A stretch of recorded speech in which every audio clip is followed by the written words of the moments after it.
Zdrava Srbija formirala je gradske i opštinske odbore u brojnim mestima širom Srbije i tako nastavila sa širenjem svoje mreže po čitavoj Srbiji. Koju politiku će Zdrava Srbija zastupati na lokalu u sredinama u kojima ima svoje odbore, kakve ljude okuplja u svojim odborima i kakvi su dosadašnji utisci o stranci u mestima u kojima su u skorije vreme formirani odbori ili otvorene kancelarije stranke, pitali smo predsednika stranke Milana Stamatovića. Naša politika je jasna i prepoznatljiva da promovišemo poljoprivredu, stočarstvo, turizam i na ovim granama ćemo insistirati i nuditi rešenja koja smo primenili kod nas u opštini Čajetina. Mislim da to može da se primeni na svaku lokalnu samoupravu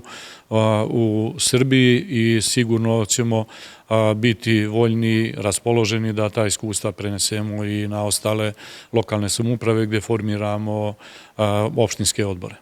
Na sajtu Zdrave Srbije piše da je Zdrava Srbija jedinstvena i autentično originalna, jer je nastala iz građanskog pokreta koji je rođen u zapadnoj Srbiji na Zlatiboru, tako da će, iako je prerasla u političku stranku koja će delovati na celom prostoru Srbije, verovatno ostati jedina stranka čije će centralno sedište i nadalje biti u provinciji, u Čajetini. Zdrava Srbija nije liderska stranka, ne traži vođu, jer je njen jedini predvodnik narod, tako da bez narodne volje ne može i neće odlučivati ni o čemu. Narod i dogovor sa narodom glavni su razlozi osnivanja Zdrave Srbije, čiji je cilj da radi u opštem interesu i da na taj način ozdravi Srbiju i podstakne ravnomeran regionalni razvoj. Zato će se zalagati za stvaranje pravednijeg društva u kome će čast, poštenje, tradicija, vera, briga o narodnoj imovini, zaštita prirodnih resursa, vode, vazduha i zemlje biti prioriteti, a svojim delima će pokazati kako se brane državni i nacionalni interesi i šta je čisti ekonomski patriotizam na delu.